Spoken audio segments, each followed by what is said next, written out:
오늘은 새로운 살 길이라는 제목으로 여러분에게 말씀을 드리도록 하겠습니다. 히브리서는 저자가 누구인지 밝혀지지 않은 그런 성경입니다.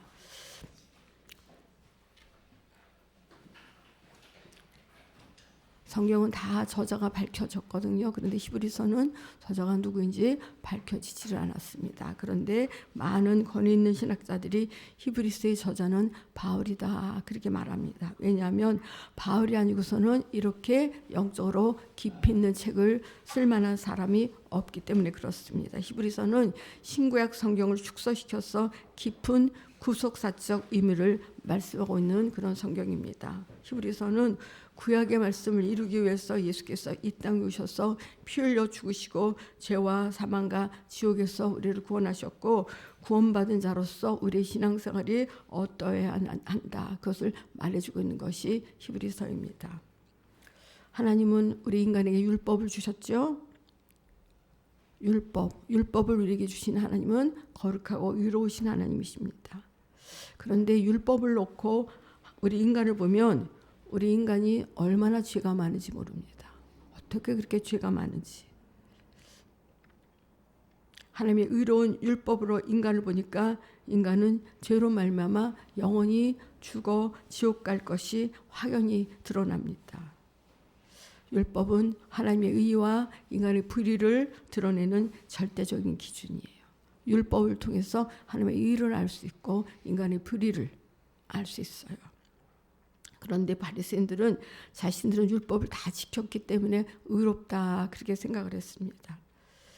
바리새인들이 율법의 용도를 오해한 것이에요. 하나님께서 율법을 보내신 목적은 율법을 통해서 인간이 스스로 죄인임을 발견케 하려고 율법을 인간에게 주신 것이에요. 우리가 몸이 아파서 병원에 가면 진찰을 받고 병명을 진단받죠. 그리고 때로는 그 진단에 따라서 수술도 받습니다. 마찬가지로 율법은 우리가 죄인임을 알고 너는 이런 죄에 걸렸다 그렇게 진단을 내리는 거예요. 율법을 쭉 놓고 보니까 너는 요 죄에 걸렸구나. 너는 요런 죄 걸렸다. 이렇게 병원에서 진단받는 것처럼 그렇게 죄를 발견하는 것입니다. 그런데도 바리새인들은 자신들은 율법을 지켰기 때문에 죄가 없다 그렇게 생각했어요. 의사가 병이 있다고 진단했는데도 당사자가 병이 없다고 우기면 어떻게 되겠습니까? 예수님께서 아무리 죄인이라고 진단을 해도 바리새인들은 깨닫지를 못해요. 자신들이 행동으로 율법을 다 지켰다 그렇게 생각하기 때문에 그래요. 율법을 하나님 우리에게 주신 목적이 뭐라고요? 우리의 죄를 발견하게 하려고 율법을 주셨어요. 그런데 바리새인들은 아니야 나는 율법을 지켰기 때문에 죄가 없어 그랬다는 거예요.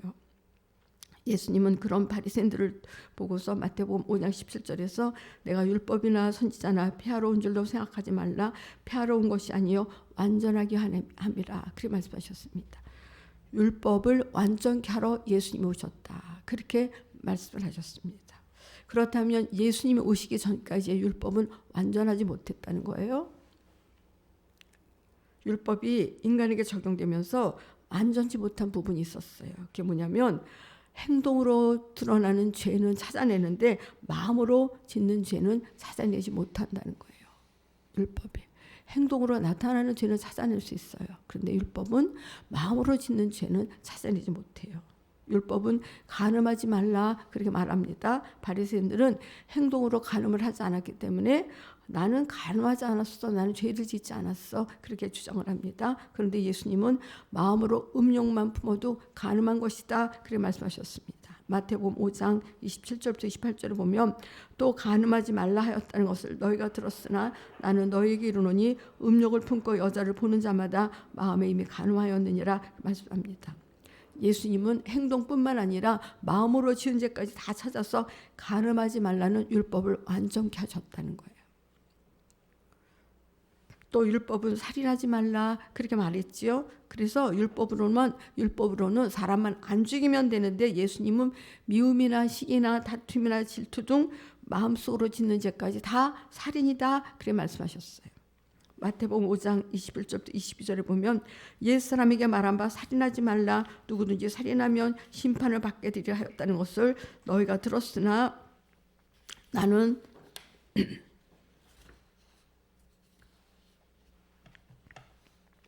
너희에게 이르노니 형제에게 노하는 자마다 심판을 받게 되고 형제를 대하여 라가라 하는 자는 공에 잡혀가게 되고 미련한 놈이라 하는 자는 지옥불에 들어가게 되리라 그렇게 말씀합니다.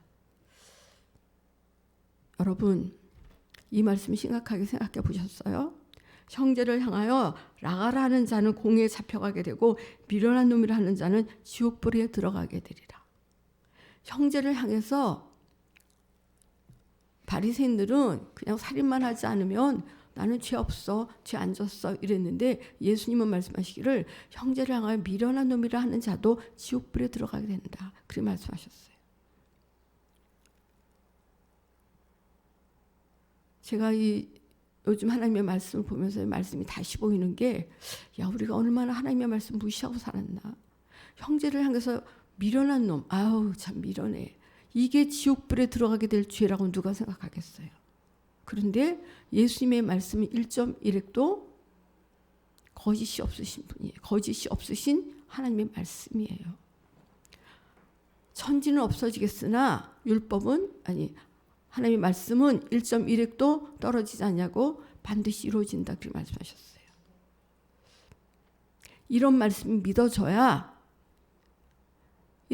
믿어줘야 그래야 내 이름으로 무엇인지 구해라 그러면 이루리라. 그 말씀도 나에게 이루어지는 거예요.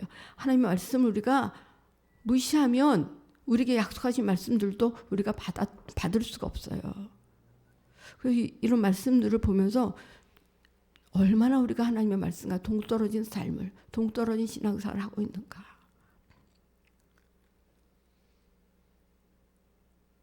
그래서 예수님의 이런 말씀들을 통해서 행동으로 드러나지 않았던 죄까지 예수님이 다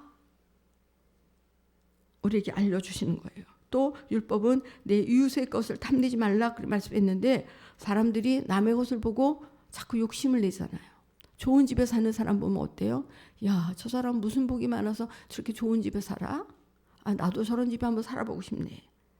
이거 괜히 하는 소리 같지만 갖고 싶은 욕심이 자기도 모르게 속에서 터져 나오기 때문에 그런 소리가 나오는 것입니다. 이런 것들이 행동으로는 나타나지 않지만 그런 마음을 품는 순간 행동하는 것과 똑같이 그런 같은 죄다 그 말씀입니다. 율법은 그런 점에서 완전하지 못했던 것이고 예수님은 그런 율법을 강화시켜서 완전하게 하셨습니다. 그런데 우리가 살아가면서 그런 마음의 죄를 안 짓는 사람이 어디 있어요? 그저 다 마음으로 죄를 져요. 그러므로 만약 행동하는 죄만 다룬다면 마음속으로 짓는 죄도 다 죄인데 이런 죄들을 어떻게 해결할 수 있겠느냐 그 말이에요. 그러니까 인간은 죄에서 벗어날 사람이 아무도 없어요. 인간은 육신을 입었기 때문에 육신의 소욕이 다 있어요. 그래서 죄 안 짓는 인간이 없어요. 육신을 지닌 인간은 육신의 소욕이 있기 때문에 죄를 안 짓고 살 수가 없어요. 그래서 바울은 자기 속에서 다른 법이 있었어. 날마다 죄의 법이 나를 사로잡아간다. 그렇게 호소했습니다. 로마서 7장 23절부터 24절에서 바울은 내 지체 속에서 한 다른 법이 내 마음의 법과 싸워 내 지체 속에 있는 죄의 법 아래로 나를 사로잡아 오는 것을 보는도다. 오라 나는 공고한 사람이로다. 이 사망의 몸에서 누가 나를 건져내랴. 그렇게 호소했습니다. 바울이 자기 지체 속에서 하나님이 원하는 의의 법은 지키지 않고 원치 않는 죄의 법에 계속 사로잡혀 가는 자신을 보고 자기를 지금 한탄하고 있는 거예요. 내 마음은 그렇지 않아. 나는 의의 법, 하나님의 법을 지키면서 살고 싶어. 그런데 내 지체 속에 있는 한 법이 자신을 자꾸만 죄의 법에 그렇게 사로잡아 가는 것을 보고 한탄하면서 쓴 글입니다. 인간의 육체는요 항상 자기 욕구에 대한 욕망이 꺼질 줄 모르게 불타올라요. 계속 육신을 가진 인간은 육신의 소욕이 계속 우리 속에서 불타오른다는 거예요. 그 때문에 우리는 죄에서 피할 길이 없는 존재예요. 죄를 짓지 않고는 살 수 없는 그런 존재라는 얘기예요. 로마서 7장 23절부터 24절 바울의 이 말을 다시 말하면 죄값은 사망인데 나는 죽음을 피할 수 없는 존재구나. 죄로 죽으면 지옥 가야 되는데 나는 지옥을 피할 수 없는 존재구나. 오라 나는 공고한 자다. 그런 고백이에요. 그래서 주님이 살인하지 말라는 제목에 마음으로 짓는 미움, 다툼까지 다 넣어서 행동의 죄와 한꺼번에 짊어지고 십자가 달려 죽으셨기 때문에, 그러니까 죄는 완전히 해결되고 그 피해 공로를 믿는 사람들에게는 주님의 의가 나타난다, 그 말입니다. 이렇게 우리 인간은 육체를 입었기 때문에 항상 죄 아래에서 벗어날 길이 없어서 내 죄를 담당하신 예수 그리스도의 은혜를 입고 우리가 살아야 된다는 걸 잊지 마셔야 됩니다. 내 힘으로는 죄 아래에서 벗어날 길이 없어요. 그러니까 우리가 예수님의 은혜를 입고 우리가 항상 그렇게 살아야 합니다. 마태복음 5장, 6장, 7장을 보면 주님이 이 땅에 오셔서 유대인들 그리고 바리새인들이 죄로 여기지 않는 것들을 죄라고 지적하면서 회개하라 그렇게 책망했어요. 바리새인들은요 죄로 여기지 않았어요. 외식하는 거 죄로 여기지 않았어요. 마음속에 무슨 죄를 품고 있든지 겉으로만 드러나지 않으면 됐지, 그리고 죄를 죄로 여기지 않았어요. 근데 예수님께서 그 죄를 지적하시면서 회개하라 그렇게 책망하셨습니다. 그런데 바리새인들은 어떻게 했어요? 자기들의 죄를 인정했습니까? 인정하지 않았어요. 아니 우리처럼 의로운 삶을 사는 사람들 보고 왜 회개하라 그러는 거야? 바리새인들은 그랬다는 거예요. 아니 우리처럼 윤리적으로 도덕적으로 죄 안 짓고 사는 사람들 봤어? 겉으로 봐 11조 철저하게 다 해. 금식도 해, 구제도 해, 하나님 잘 섬겨, 기도 시간 되면 아주 시장 가다가도 길거리에 서서 기도해. 우리같이 의로운 사람들이 어딨어? 근데 왜 회개하라 그래? 자기들이 속에 품고 있는 시기, 질투, 탐심, 그런 외식의 죄를 전혀 그들은 인정하지 않았습니다. 오죽하면 예수님께서 바리새인들에게 뭐라고 말합니까? 요한복음 8장 44절에서 너희는 너희 아비 마귀에게서 났으니 너희 아비의 욕심을 너희도 행하고자 하느니라. 그는 처음부터 살인한 자여 진리가 그 속에 없으므로 진리에 서지 못하고 거짓을 말할 때마다 제 것으로 말하나니 이는 그가 거짓말쟁이요 거짓의 아비가 되었음이라. 그렇게 책망하셨어요. 너희는 바리새인들 보고 너희 아비 마귀에게서 났으니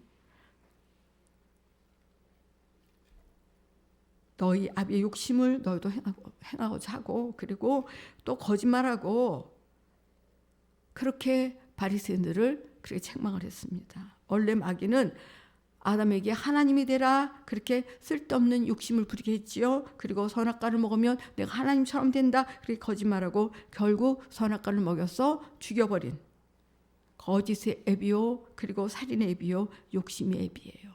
원래 마귀는. 인간이 이렇게 죄를 그 속에 적재해 놓고 있으면서도 마귀에게 속아서 자기가 죄인인 줄을 몰라요. 이게 인간이에요. 우리 속에 죄가 가득 들어있는데 마귀는 그 죄를 못 보게 해요. 마귀는 어둠의 세상 주관자예요. 우리를 깜깜하게 어둡게 만들어서 내가 죄를 짓고 있는데 내 죄를 못 보게 만들어요. 바리새인들 보면 알잖아요. 바리새인들. 예수님이 독사의 새끼들아 그렇게까지 책망했는데, 아니 우리처럼 의로운 사람이 있으면 나와보라 그래. 자기 속에 있는 죄를 못 보는 거예요. 여러분, 죄를 지면 어떻게 해요? 하나님께 나아갈 길이 막혀요. 죄를 지면. 그래서 예수님께서 회개하라고 하신 말은 내가 너와 나 사이 가로막힌 죄의 땀을 피 흘려 해결했으니 너는 그 회개로 그 길을 열고 내게로 오라, 그 말이에요. 새로운 살 길로 와라. 새로운 살 길로 와라. 그게 회개하라 그 말이에요. 회개하라. 그럼 회개하라가 얼마나 큰 축복인지 몰라요. 회개하면요, 하나님과 나 사이에 가로막힌 담이 허물어져요. 우리 기도가 상달되지 않는 이유가 뭐라고 말씀드렸어요? 그렇게 오랫동안 기도해도 하나님이 들으시지 않는 이유, 죄 때문에. 죄가 하나님과 나 사이 담이 되어져서, 그래서 우리 이사야서 59장에서 그렇게 말씀하셨잖아요. 내가 손이 짧아서 너희를 못 구원하냐? 내가 귀가 없어서 너희들이 기도를 못 듣니? 아니야. 너희와 나 사이 죄의 담이 가려져 있어. 그거 헐고 나와. 그거 회개로 헐고 나와. 그렇게 말씀하시는 거거든요. 회개라는 게 얼마나 축복인지 몰라요. 그래서 예수님께서 마귀에게 속아서 죄로 모르는 바리새인들을 향해서 회개해, 회개해, 회개하면 살 수 있어. 회개해. 회개하면 새로운 살 길이 있어. 그렇게 외치신 것이에요. 예수님께서 율법을 완성하신 이유가 무엇입니까? 인간이 행동으로 마음으로 지은 모든 죄를 싹 다 찾아내서 대신 짊어지고 죽기 위해서, 그래서 예수님께서 율법을 완성하셨습니다. 인간이 하나님께 나가는 길을 열기 위하여서, 그래서 예수님께서 율법을 완성하신 것이에요.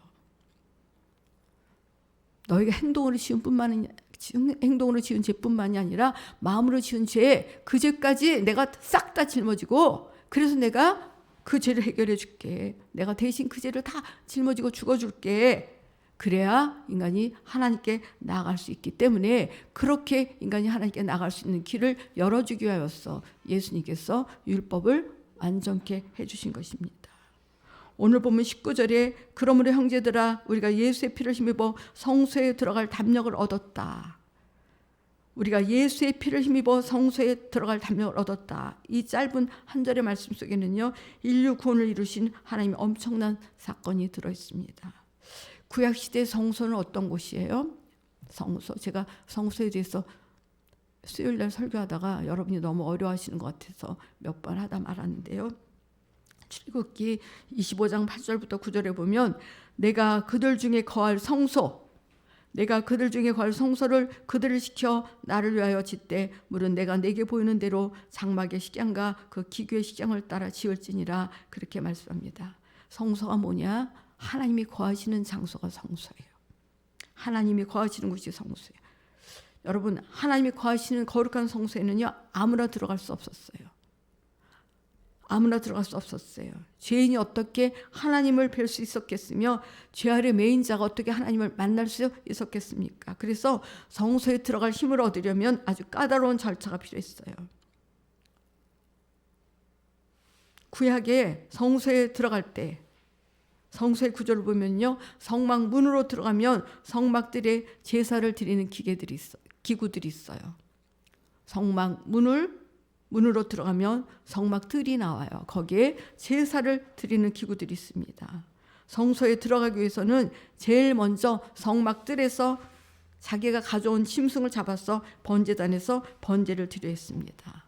이 번제를 드리는 방법이 있었는데요. 번제를 드리는 방법은 제사를 드리고자 하는 사람이 그 자신이 짐승에게 안수를 해요. 자기가 가져온 짐승에게 안수를 해서 자기의 죄를 전가시켜요. 그 후에 칼로 그 짐승의 목을 따고 그리고 각을 다 뜨고 그리고 피를 받아가지고 제사장에게 가져다 줘요. 그러면 제사장은 그 피를 번제 그 사반 그 뜰에 사면 뜰에 뿌려서 다 바르고요. 각을 뜬 고기는 살이 한 점도 남지 않도록 모조리 번제단에서 태워서 하나님께 향기를 올려드립니다. 그러면 그 짐승은 흔적을 찾을 길이 없어요. 이처럼 번제라는 말은 나는 없다, 나는 다 죽게 드려버렸다, 나는 없다, 그런 것이에요. 번제를 드렸다고 또 성소에 들어가는 것이 아니에요. 성소에는 제사장만 들어가는 곳이에요. 여러분 이렇게 생각을 해보세요. 길게 직사각형으로 있는데요. 그 문이 있지요. 문이 있어서 들어가면 그 성막 뜰이 있어요. 거기서 번제자에서 그렇게 번제를 드려서 짐승을 불태워서 드리고요. 그렇다고 해서 그 제사 드리는 사람이 성소에 들어가는 거 아니에요. 그 성막 뜰을 지나면 성소가 있고요. 지성소가 있어요. 성소와 지성소 사이는 이렇게 휘장이 가로막고 있어요. 근데 이 성소에는 제사장만 들어가요. 그리고 제사장이라 할지라도 먼저 성소 앞에 있는 물두멍에서 몸을 깨끗하게 씻어야만 성소에 들어갈 수 있어요. 그리고 성소에 들어가면 떡상이 있고요. 촛대가 있고요. 그리고 분향단이 있습니다. 성소에 들어가서 떡상에 떡을 진설하고 또 성소를 밝히기 위해서 촛대에 불을 켜고 또 분향단에 가서 향을 피웁니다. 여러분 생각을 해보세요. 성소는 피를 가지고 제사하는 곳이니까 얼마나 그 뜨거운 중동 날씨에 그 피비린내가 진동을 했겠습니까? 그리고 성소 그 바로 뒤에는 지성소가 있어요. 지성소는 하나님이 임재하시는 곳, 하나님이 그곳에서 만나주시는 그곳이에요.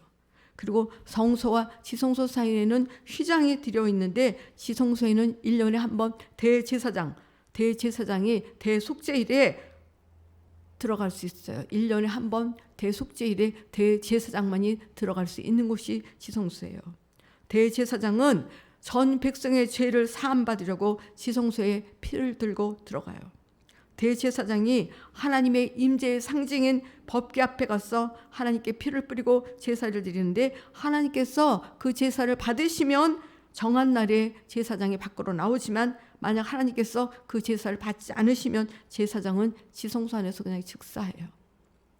그래서 대제사장이 그 지성소 안에 들어갈 때는 밑에 방울이 달린 그런 옷을 입고 들어간다고 제가 말씀드렸어요. 그래서 그 안에서 방울 소리가 딸랑딸랑 들리면 제사장이 죽지 않았구나. 근데 나중에 딸랑딸랑 소리가 방울 소리가 안 들리면 제사장이 죽은 거예요. 대제사장이.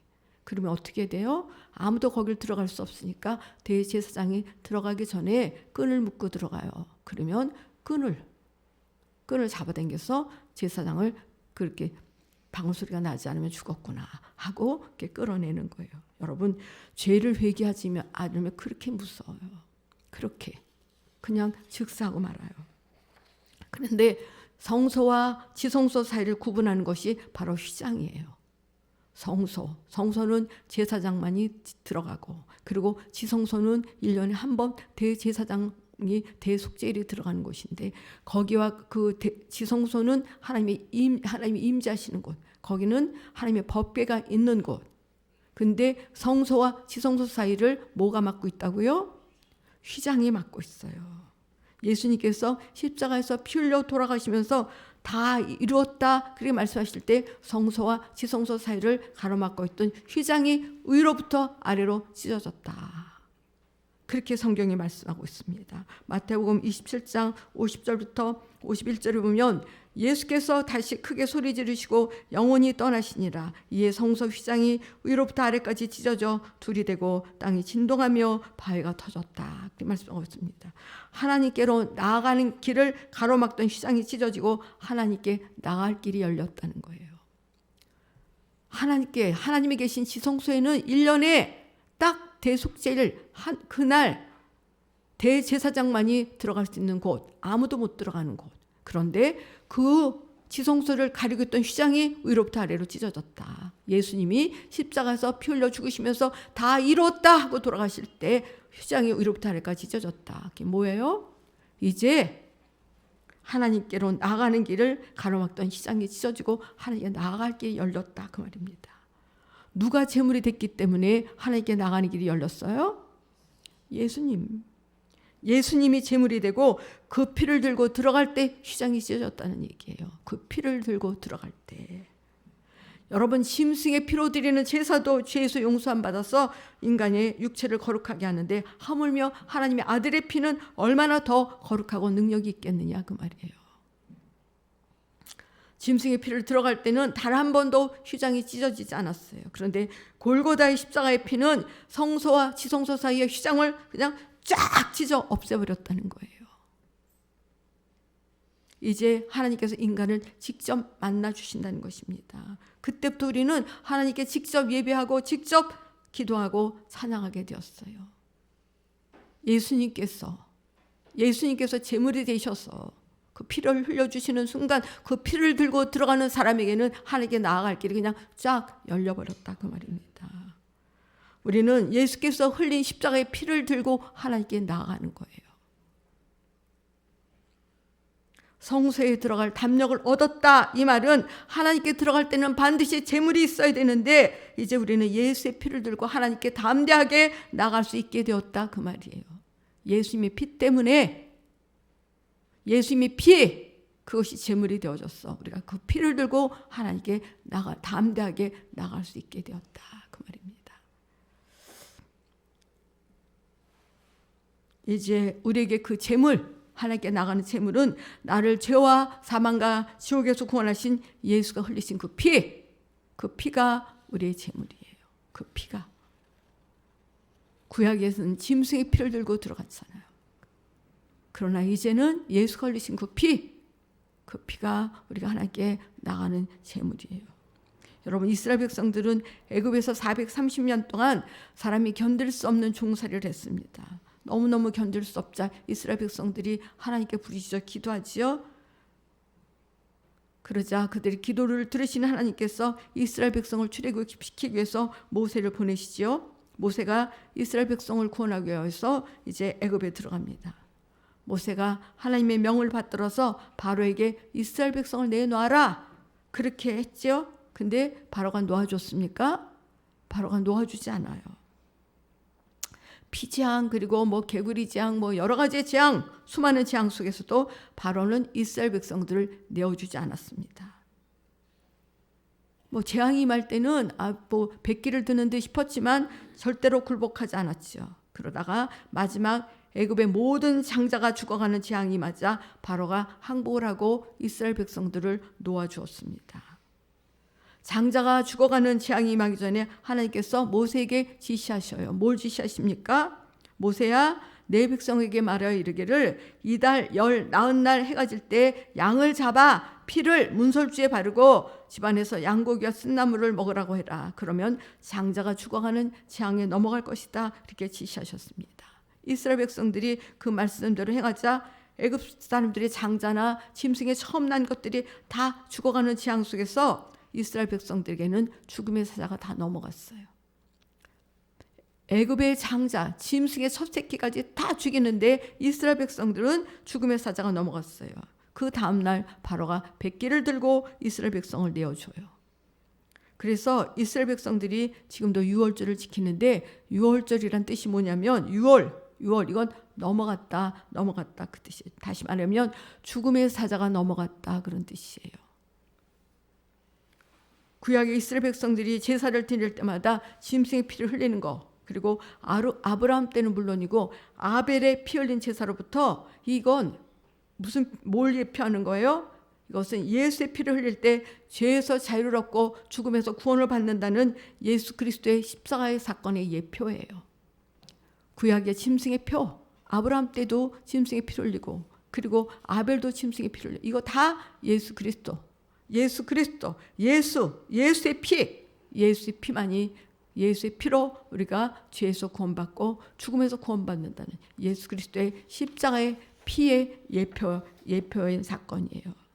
오늘날 예수님의 피를 들고 예배를 드리는 자의 예배는 100% 상달돼요. 그러나 그 피가 없는 예배는 이방 종교식과 다를 바 없는 거예요. 예수의 피를 들고 우리가 나와서 예배를 드리는 거예요. 여러분, 회개한다는 게 뭐예요? 예수의 피를 들고 나오는 거예요. 우리가 회개할 때 뭐가 우리의 죄를 씻어줘요? 예수의 피. 그러니까 회개한다는 것은 내가 예수의 피를 들고 나왔다는 얘기예요. 물론 우리가 예수의 십자가의 피 사건을 믿음으로 오늘날 우리가 나와서 다 예배를 드려요. 그죠? 예수의 피를 들고 예배를 드리는 사람들의 예배라야 하나님께 상달됩니다. 예수의 피가 없는 사람, 그런 사람이 드리는 예배는요, 이방 종교와 다를 바가 없는 거예요. 하나님의 가장 큰 관심사는요, 성경 전체를 보면 피에 있어요. 피에.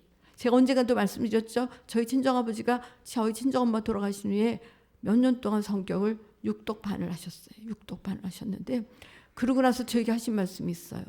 저는 정말 지금 계속 제가 생각할수록 우리 아버지가 진짜 제대로 성경을 읽으셨구나. 구약은 짐승의 피고 신약은 예수의 피더라. 성경은 딱 한마디로 피더라. 저는 그때 제가 전도사 시절인데 그걸 못 깨달았거든요. 물론 예수의 피 믿고 예수의 피가 중요하다는 걸 알았지만 성경 전체가 예수의 피다. 그건 난 몰랐거든요. 피다. 근데 저희 아버지는 그걸 알고서 저한테 그 얘기를 하셨어요. 맨날 제가 아버지 이렇게 믿어야 돼 저렇게 믿어야 돼. 그럼 내가 너보다 나아. 그럼 내가 아무리 전도사가 낫지 아버지가 나을까. 내가 맨날 그랬는데 지금 생각해보면요. 아버지는 참 신앙이 깊었구나. 몸이 불편하셔서 그렇게 힘드셨어도 굉장히 신앙이 깊었던 분이구나. 그게 너무 감사해요. 지금도 감사해요.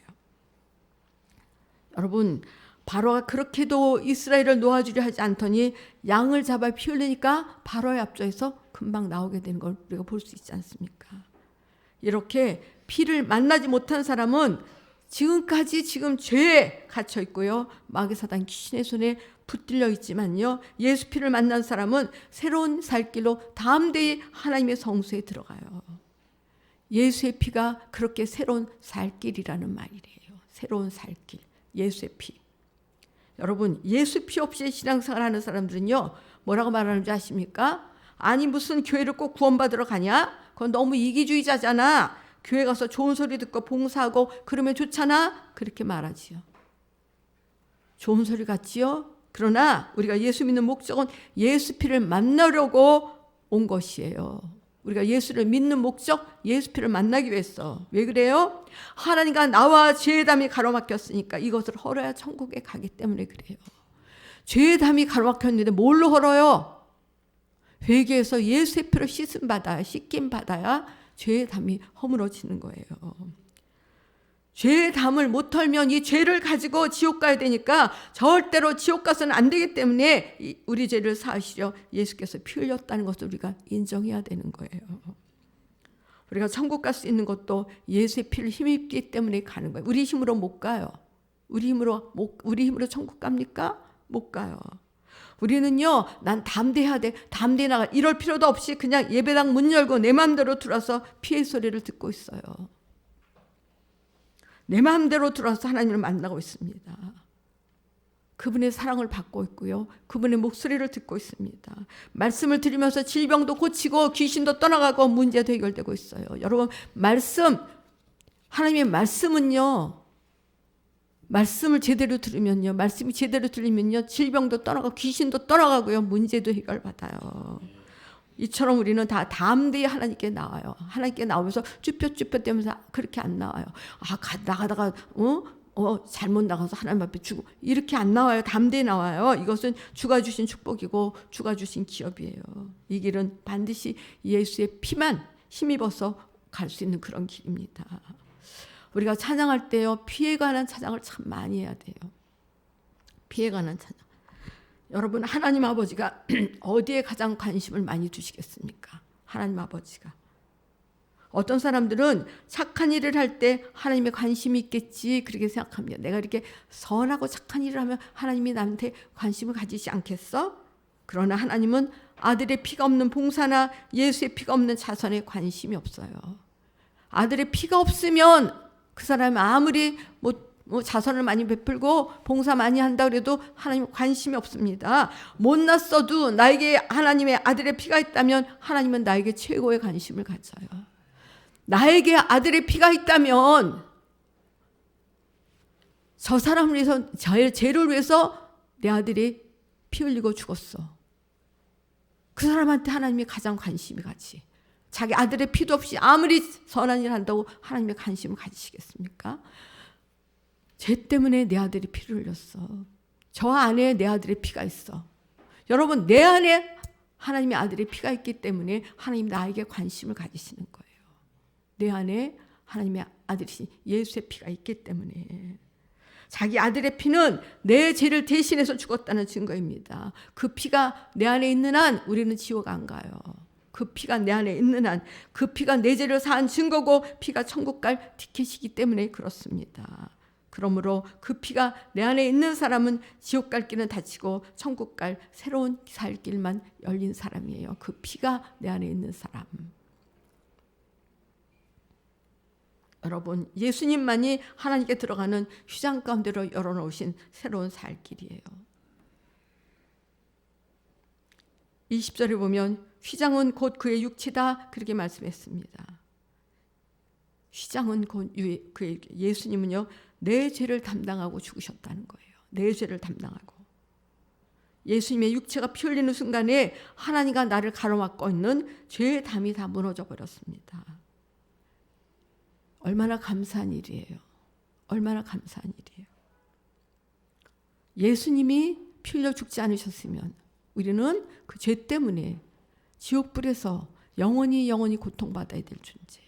마귀의 손아귀에 꽉 사로잡혀갖고 꼼짝달짝 못하고 그렇게 마귀에게 장악당해서 고통당해야 될 그런 존재였어요. 예수님이 십자가에서 피 흘려 죽어주시지 않았다면 우리는 그런 비참한 존재였어요. 그런데 예수님께서 피 흘리는 순간에 죄의 담이 허물어지고 그리고 우리가 천국 백성이 되었습니다. 그러니까 우리가요, 나는 예수의 피의 사람이 되리라 작정해야 돼요. 나는 예수의 피의 사람이 되리라. 예수님의 피는 나를 구원하기 위해서 죽기까지 순종하신 피예요. 아멘. 여러분 생각을 해보세요. 우리 육신에게도요, 육신도요, 피가 흐른다고 한번 생각을 해보세요. 피가 흐른다고. 우리는 우리의 피에는 다 원죄가 흐르고 있어요. 죄가 다 흐르고 있어요. 그죠? 죄가 흐르는 피도요, 피가 좀 나와보세요. 제가 예전에 우리 아이 어릴 때 키울 때 그 어디에 다쳐가지고 피가 방울방울 그 떨어지는데 얼마나 마음이 아프든지요. 많이 흘린 것도 아닌데 방울방울 떨어지는데 막 어머 저 피 어떡하면 좋아. 저 피 어떡하면 좋아. 여러분 짐승을 잡으면서 짐승 죽이느라고 짐승이 흘리는 피도 한번 보세요. 얼마나 끔찍해요. 예수님의 피는 보혈이에요. 죄가 전혀 섞이지 않은 거룩한 피. 그 피가 날 위해서 골고다 언덕에서 그 온몸의 물과 피를 다 쏟으셨어요. 나 때문에 온몸의 피를 다 쏟으셨어요. 그리고 나에게 새로운 살 길을 활짝 열어주셨어요. 마음대로 하나님께 나아가, 마음대로 예배하고 기도하고 찬양해. 마음대로 새로운 살 길을 예수님이 피 흘려 주심으로 우리에게 열어주셨어요. 지옥 가지 마. 내 피 붙들고 천국 가. 마귀의 손에게서 벗어나. 내 피로 마귀의 손에게서 벗어나 마음대로 자유해. 여러분 얼마나 감사한 일이에요. 얼마나 감사한 일이에요. 예수님의 그 피는 나를 구원하기 위해서 죽기까지 순종하신 피. 예수님이 겟세마네 동산에서 아버지 순잔이 내게서 빗겨 지나갈 수만 있거든 지나가게 하소서. 그러나 내 원대로 마옵시고 아버지 원대로 되기를 원합니다 라고 기도하셨습니다. 예수님은 심한 통곡과 눈물로 기도하셨으며 떨어지는 땀방울이 핏방울이 되기까지 몸부림치며 기도하셨습니다. 그러나 자기 원이 아닌 아버지의 원대로 나 여러분을 살리기 위해서 피 흘리셔서 하나님과 나 사이에 가로막힌 담을 휘장을 헐어버리고 새로운 살 길을 우리에게 주셨어요. 여러분 왜 오늘 예배드리러 나오셨어요? 왜? 피의 은혜에 감사해서. 그리고 그 피를 힘입어 우리가 예배를 드리는 거예요. 그래서 우리가 나 정말 예수 피만 힘입어서 살아야지. 난 꼭 예수 피만 힘입어서 살 거야. 이렇게 우리가 작정을 해야 됩니다. 여러분 하나님과 나 사이를 죄를 짓게 해서 가로막게 한 마귀산 귀신이 가장 두려워하는 것이 바로 예수의 피예요. 예수의 피. 마귀는요 그 예수의 피 거룩한 피를 가장 무서워합니다. 마귀 사단 귀신이 사망의 세력으로 사람을 시켜서 예수를 죽였지만 예수님은 사흘 만에 다시 살아나셨어요. 죄가 없는 분이기 때문에. 그래서 이 예수님의 피는 마귀에게는 불법이 드러나는 피고 우리에게는 구원의 피요 합법의 피예요. 예수님의 피는 구원의 피고 합법의 피예요. 그런데 세상 사람들은 이런 것을 전혀 모르잖아요. 이런 걸 전혀 모르잖아요. 무슨 징그럽게 피 얘기를 해. 아마 세상 사람들은 아무것도 모르니까 그럴 거예요.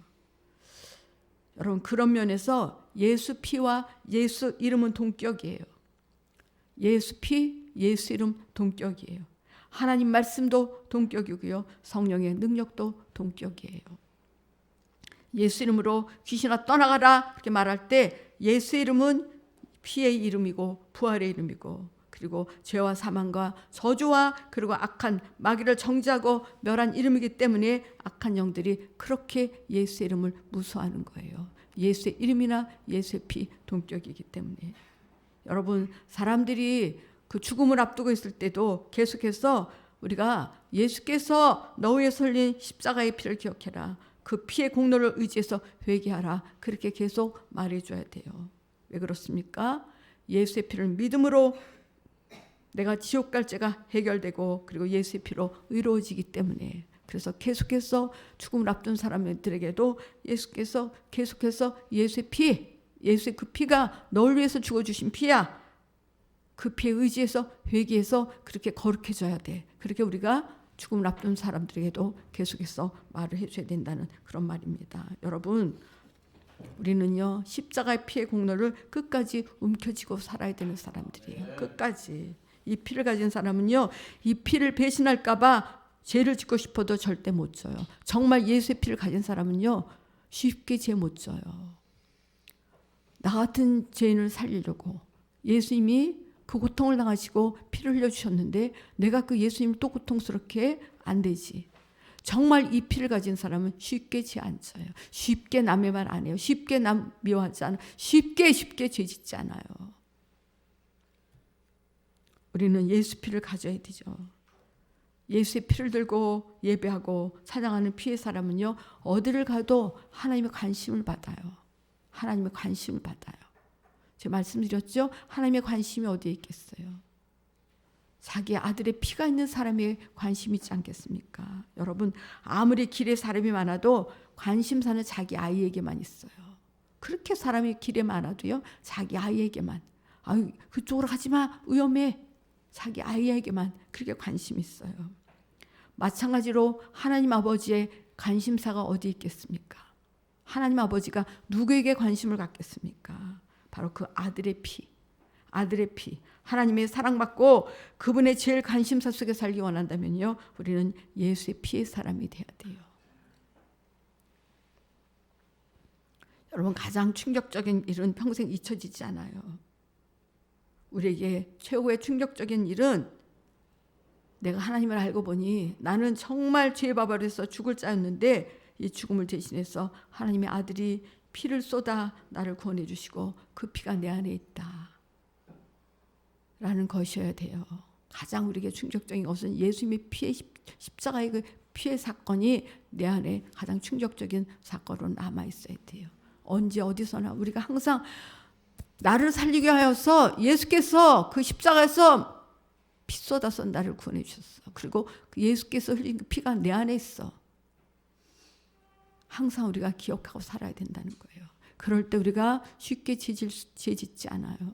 그리고 그럴 때 우리가 하나님의 사랑을 의심하지 않을 수 있어요. 그 피가 내 안에 있고 그래서 하나님이 나를 가장 관심을 가지고 보고 계신다.